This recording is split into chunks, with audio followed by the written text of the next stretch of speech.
And after that, here Kasparov decides to push f4. He wants to play e5, which attacks this knight. But here black decides to develop his bishop to d7. And after that, Kasparov brings his queen to e1. He wants to bring this queen to g3 so that he can target this g7 pawn.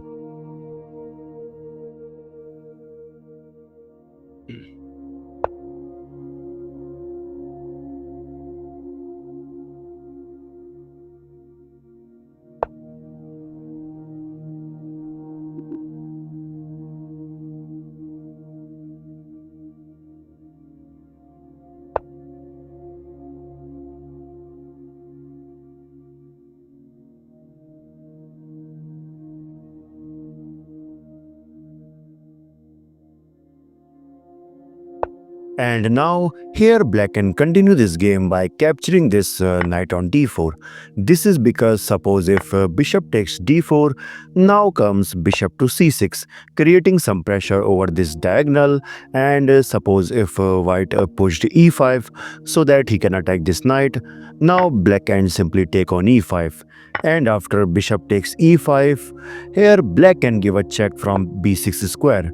And after this king to h1, and here black can bring back his knight to e8 so that he can push this pawn and attack this bishop. And by this, black will be slightly better due to control over these strong diagonals. Okay, so but in the actual game, after queen to g3, here black decides to bring his queen to c7.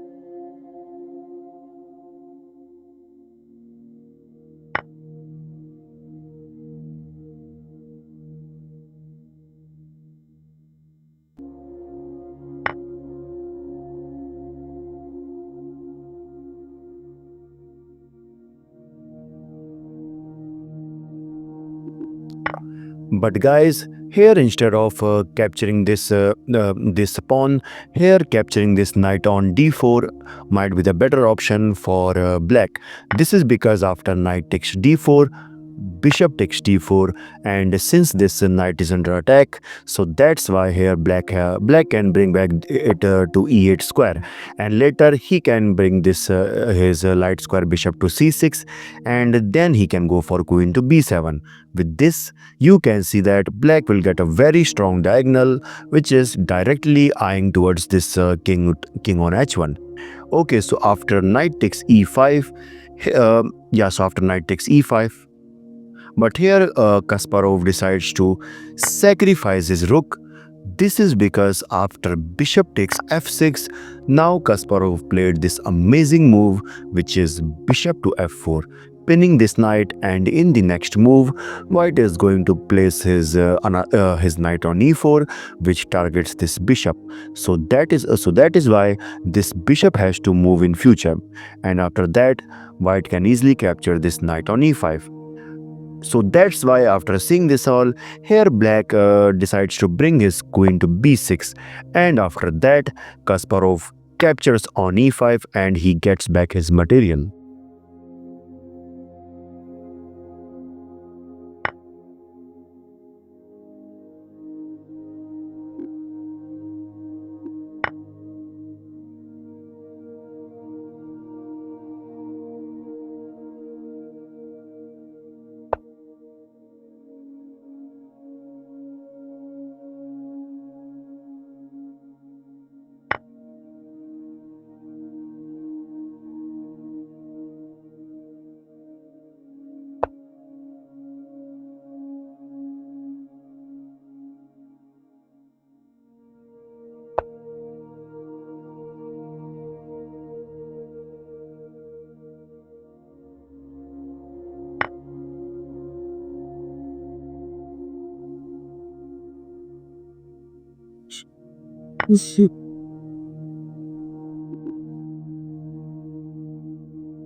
And now it's better for white to capture this bishop, but instead here Kasparov brings his king to g1, getting out from any back rank mate.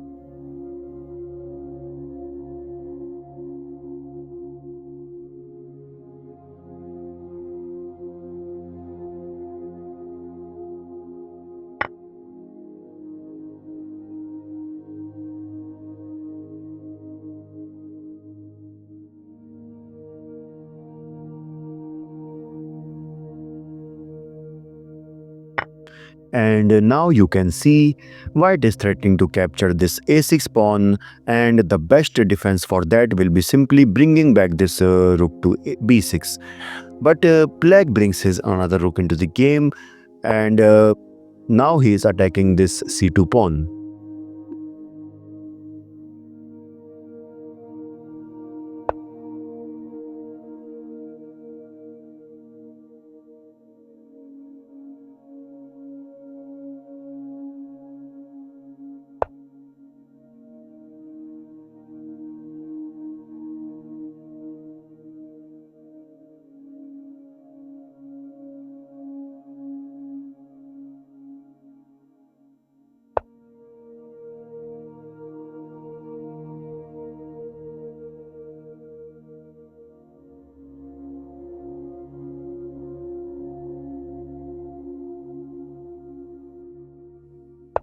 And after that, here Kasparov brings his rook to a2. Maybe he wants to place his knight to a5 so that he can capture this rook on c6.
And after that, here black decides to take on g3, But guys, instead of capturing this pawn on g3, this is an inaccuracy.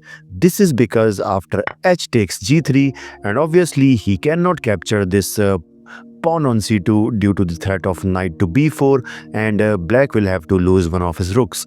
And suppose if black plays any another move like e5, now in this position white can actually sacrifice his knight by knight takes g5 check.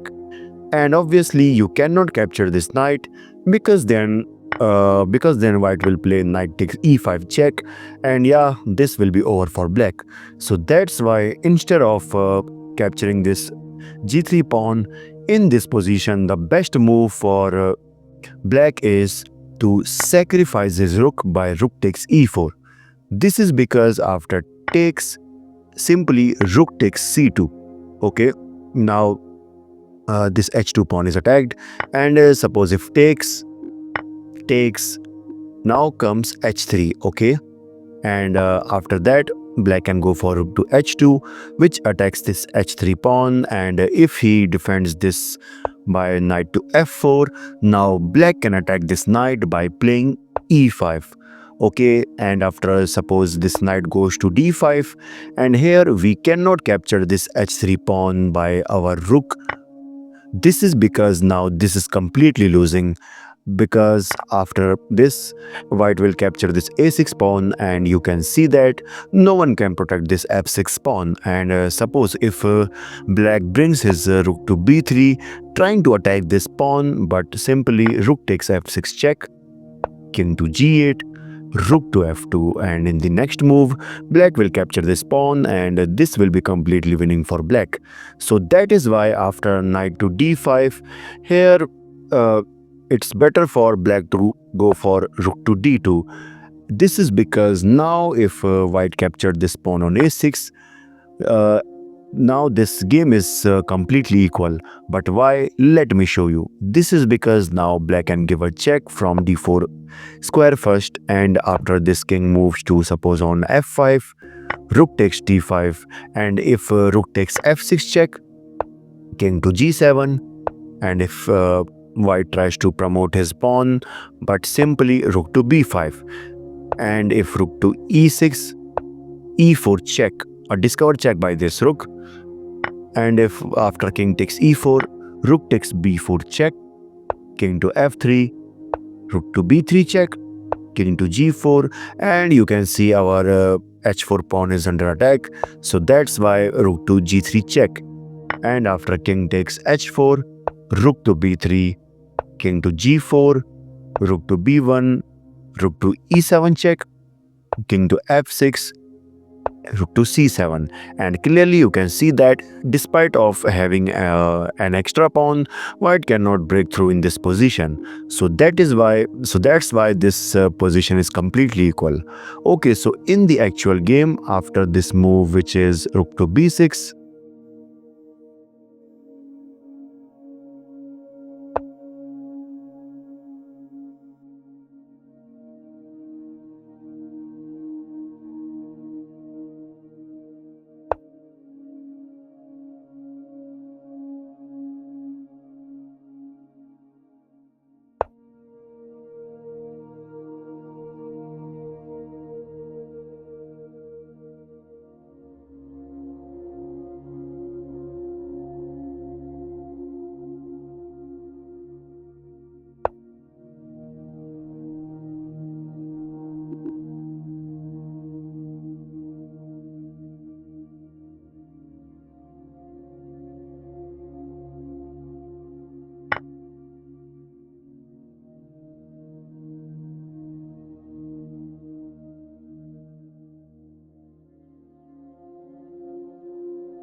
And in this position, Rostislav resigned. Like this video and also make sure to subscribe to this channel. This is your host Bison signing off. Bye bye.